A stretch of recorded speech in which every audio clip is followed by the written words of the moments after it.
Shalom Rachel, j'espère que vous allez bien, que Hachem vous protège, pour de la santé et la joie. Cette semaine, c'est la paracha de Vaïgash, la rencontre de Yosef et ses frères, et bien sûr la rencontre de Yaakov Abinu avec son fils, après 22 ans qu'ils ne se sont pas vus, et voilà, maintenant ils vont se rencontrer. Alors, tout d'abord, on voit dans la Torah quelque chose de magnifique. Lorsque Yosef il a annoncé à Yaakov, son père, qu'il est vivant, et que voilà, il n'a pas le droit, il ne peut pas quitter l'Égypte parce qu'il a une grande responsabilité, parce qu'il y avait la famine de le monde entier, et tout le monde cherchait le manger, tout le monde venait en Égypte pour manger, et c'était Yosef seul qui pouvait garantir la distribution de la nourriture à tout le monde. Et je me suis posé une question, pourquoi il n'a pas délégué des gens? La réponse elle est que Yosef Hatzadik, c'est grâce à lui que le blé il est resté intact. Vous savez que le blé est pourri. Vous savez, à l'époque, c'est pas comme aujourd'hui. Aujourd'hui, on peut garder la farine dans les frigos, dans le frigidaire. Mais à l'époque, dans les pays très chauds, vous savez, il y a des voleurs, il y a le blé peut pourrir. Tu ne peux pas stocker du blé pendant 7 ans. Parce que Yosef Hatzadik, pendant les 7 ans d'abondance de nourriture, c'est là où il a stocké le blé. Alors maintenant, s'il quitte l'Égypte, tout ce blé-là, il va pourrir. Donc personne, il n'y avait que Yosef seul qui pouvait faire la distribution. C'est ça le miracle. C'est la raison pourquoi les gens ne pouvaient pas voler le blé. Parce qu'il y avait des trésors de blé dans chaque ville. Et chacun qui essaye de voler, tout ce qu'il vole, il pourrit. Donc les gens, ils avaient peur de voler. Ils ont vu que c'est grâce à Yosef que le blé, il est là. Donc les gens, le contraire, ils surveillaient des dépôts de blé pour qu'il n'y ait pas de voleurs qui rentrent le voler. Pourquoi?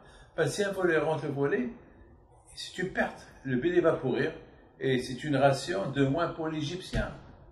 Donc c'est la raison que Yosef, il ne pouvait pas quitter l'Égypte. Donc c'est la raison pourquoi il a dit à son père, viens. Alors vous savez mes amis, c'est écrit dans la Torah que Yosef Hatzadik, lorsque il a entendu que son père, il vient avec toute sa famille, Yosef Hatzadik lui-même, il a préparé son cheval. Le respect des parents. Le respect des parents. Il a dit, et lui c'était un roi, il aurait pu, c'est ses serviteurs qui vont préparer, l'aider à monter sur le cheval et tout. Et là, Yosef Hatzadik lui-même, il a préparé son cheval. Il a dit, mon père c'est un roi, Yaakov, mon père c'est un roi. Et je peux pas, et je vais aller voir mon père, le roi qui est plus important que moi. Parce que Yaakov Abinu, c'était un homme de Torah. Et on dit que les hommes de Torah, on les considère comme des rois. Mes amis, j'ai ici une lettre que j'ai reçue de Miami. Je me trouve à New York là, et je l'ai reçue. C'est une femme qui m'écrit et me dit merci à Kadosh Baruch Hu pour le miracle qui m'est arrivé par le zéchut de Rabbi Pinto, ici en Floride. Mon fils qui était malade, beaucoup malade, et ça fait 3 ans qu'il est malade, et le médecin ne lui a pas donné grande chance pour vivre. Et par le mérite, on est venu chez vous, et vous avez prié par le mérite de Rabbi Pinto, et vous nous avez dit, il va guérir avec le zéro du tzaddik. Et vous nous avez dit la prochaine fois qu'on vous voit, on va vous voir avec l'enfant. Et Baruch Hashem HaKadosh Baruch Hu, il a écouté votre prière par le mérite de Rabbi Pinto. Mon fils il s'appelle Klonimos Kalman. Et Baruch Hashem, non seulement qu'il a guéri, mais il n'a plus besoin des médicaments ou des cachets. Et maintenant, ça fait 3 mois qu'il est sans cachet, sans médicaments. Alors, les tzadikim, ils sont les rois. Pourquoi? Parce que lorsqu'on prie par le mérite des tzadikim, eh ben, les tzadikim, ils gouvernent le bon Dieu. Les tzadikim disent à Kadosh Baruch Hu Hashem, on veut que ce monsieur-là est guéri. Même que toi, tu veux qu'il soit malade, mais nous, on veut qu'il soit guéri. Et Akadosh Baruch Hu, il écoute. Les tzadikim, c'est des rois. Man malcher abanan. C'est pour cela qu'il ne faut pas. Les tzadikim, il faut s'éloigner d'eux. Ça veut dire qu'il faut les respecter. Il faut les respecter. Et si Hachem, on les touche, on est brûlé. Hachamim, ils disent dans Pekavot, celui qui touche les tzadikim, c'est comme s'il touche, comme s'il met sa bouche, sa main, dans la bouche du serpent. Ou comme s'il met sa main à côté du scorpion. Que bien sûr, le scorpion il va le piquer, ou le serpent il va le piquer. C'est comme ça les tzadikim. Il faut s'éloigner d'eux. Il faut les respecter. Donc à Boutaï, on voit que Yosef Hatzadik lui-même, il a préparé son cheval pour aller à la rencontre de son père. Mes amis, j'ai vu une très belle question que le rabbi de Lubavitch y pose. Dans la paracha de Vayeshev, là-bas, c'est écrit que Yaakov dit à Yosef, son fils, ça fait 3 jours que tes frères ne sont pas là. Va voir comment ils vont. Maintenant, il faut savoir que Yosef Hatzadik, il était détesté par ses frères à cause des rêves qu'il a rêvés. Parce qu'il a rêvé 2 fois qu'ils étaient en train de se prosterner devant lui. Ils lui ont dit, quoi, tu veux devenir roi sur nous, alors que toi tu es le petit. Donc à partir de là, ils ne pouvaient plus supporter en plus, parce qu'ils ont vu que leur père, Yaakov Avinu, il aimait beaucoup Yosef, parce que Yosef, il était très intelligent, et toute la Torah que Yaakov Avinu a étudiée, il a enseigné à Yosef. Donc il était un peu jaloux. En plus, Yaakov lui a il a fabriqué une très belle chemise en satin. Donc Yaakov Avinu alav shalom, quelque part, il a provoqué une haine entre les frères, d'une manière que personne ne pouvait dire même bonjour à Yosef. Vous vous rendez compte? Ils habitent tous dans la même maison, et lorsque Yosef y passe, personne ne lui adresse la parole. Personne ne lui dit bonjour. Et voilà maintenant, Yaakov dit à son fils, va voir comment ils vont tes frères. Alors le rabbi de Lubavitch pose une question, il dit, mais c'est très dangereux.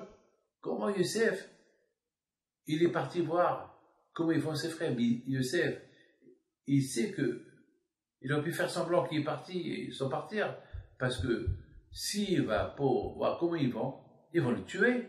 Bien sûr qu'ils vont le tuer. Alors comment est-ce possible qu'il a envoyé, et comme il a envoyé son fils, voir comment ils vont ses frères? Et comme la question elle est, et comment Youssef il a écouté son père? Il aurait pu ne pas écouter son père. C'est un danger.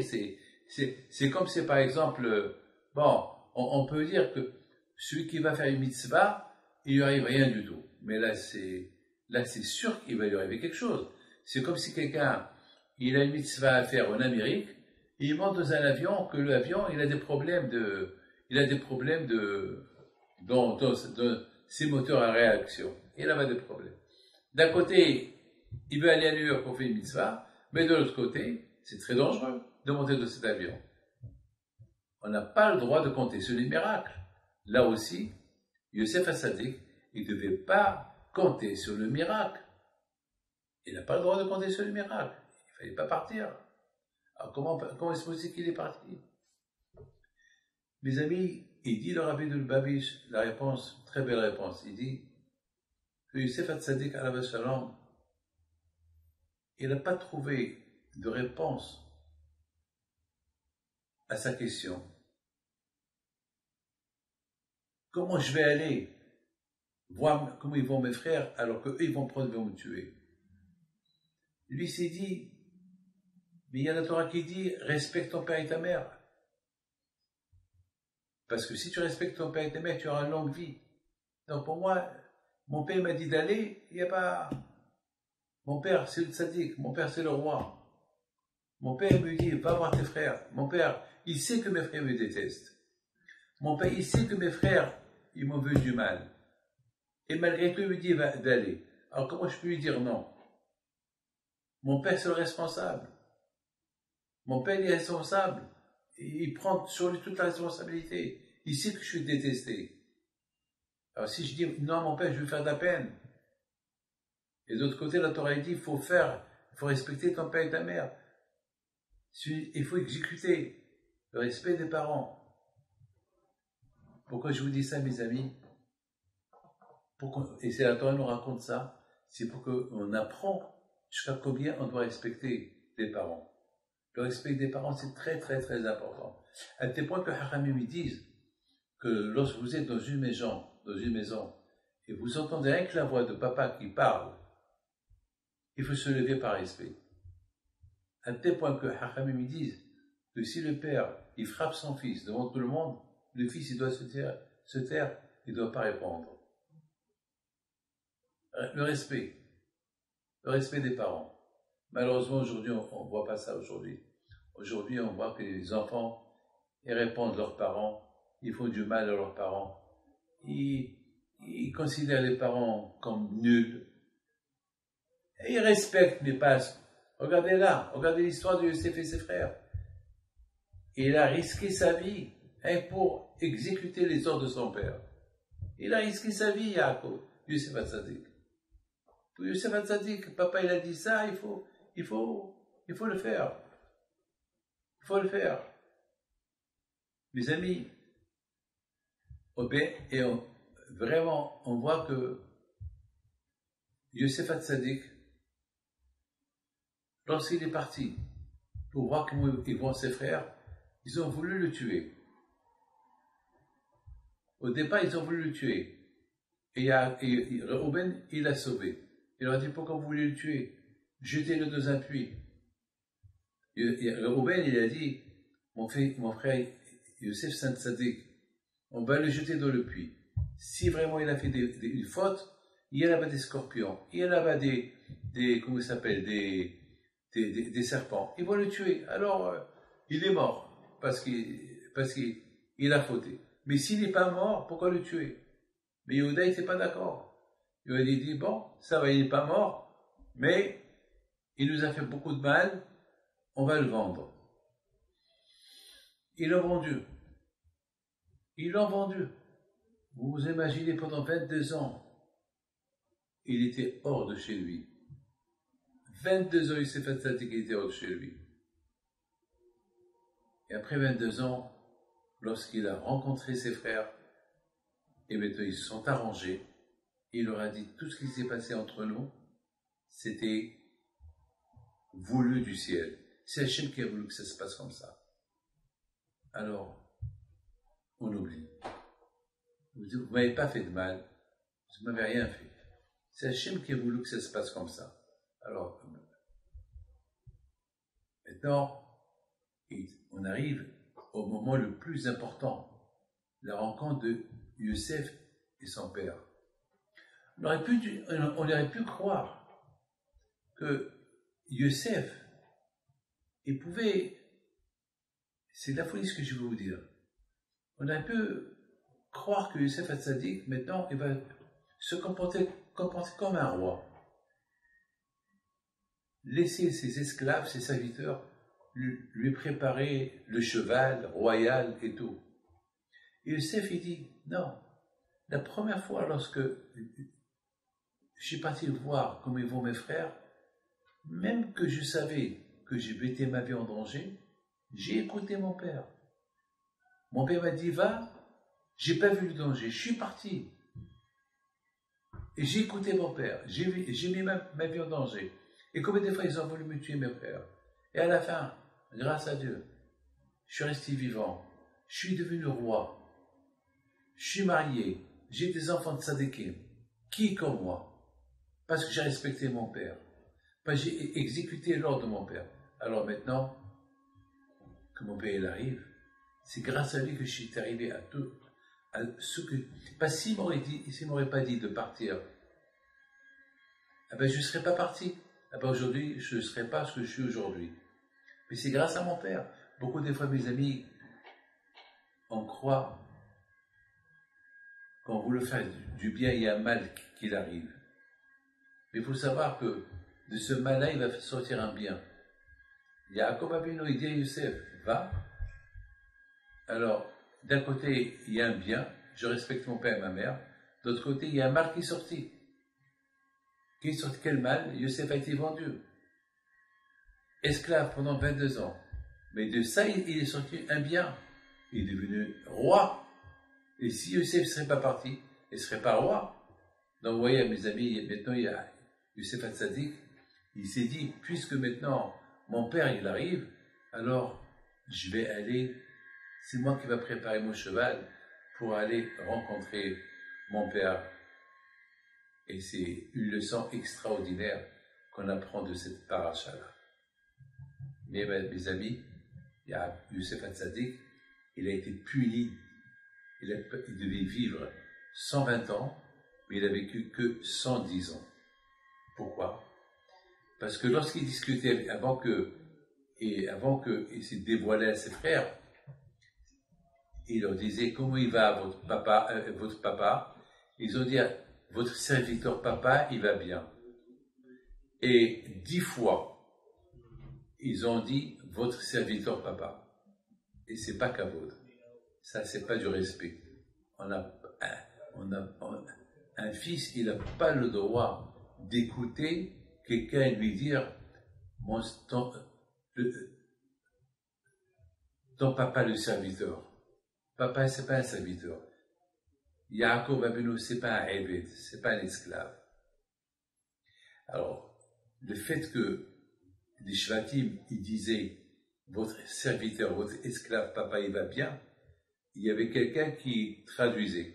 Donc, 5 fois que les Shvatim, ils ont dit ton serviteur papa, 5 fois que le traducteur, il a dit ton serviteur papa, donc ça fait 10 fois, donc ils ont diminué 10 ans de sa vie. C'est de la folie ça. Jusqu'à copier le respect des parents. Même que Yaakov Avinu, Youssef Hatzadik, il n'a pas profité, il n'avait pas un plaisir d'entendre notre papa, ton esclave. Vous savez qu'une façon de le dire, malgré ça, lui qui respecte son père, lui qui a écouté son père avec un grand respect, il fallait qu'il leur dise non, votre papa n'est pas mon serviteur. Non, votre papa n'est pas mon esclave. Il ne répétait pas cette phrase-là. Il aurait pu le dire, il ne l'a pas dit.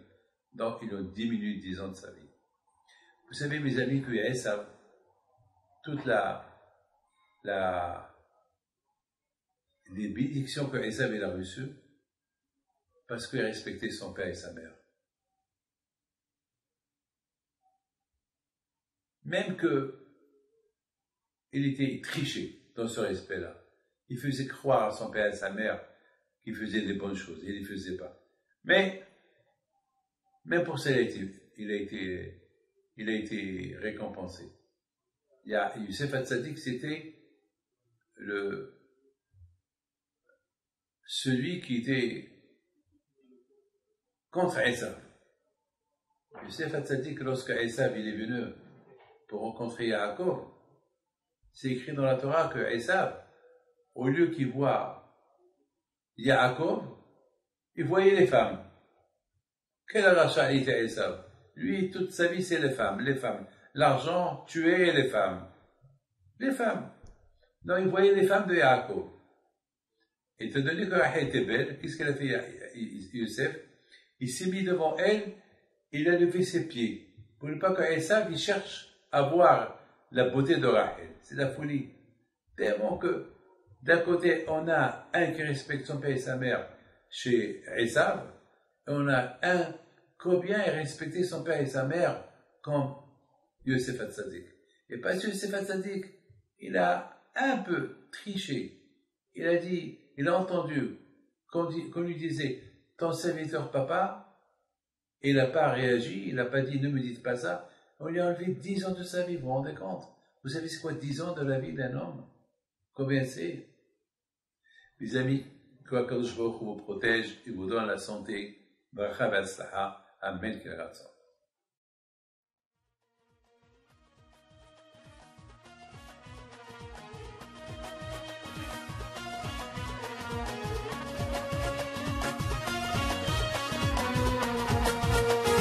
Non,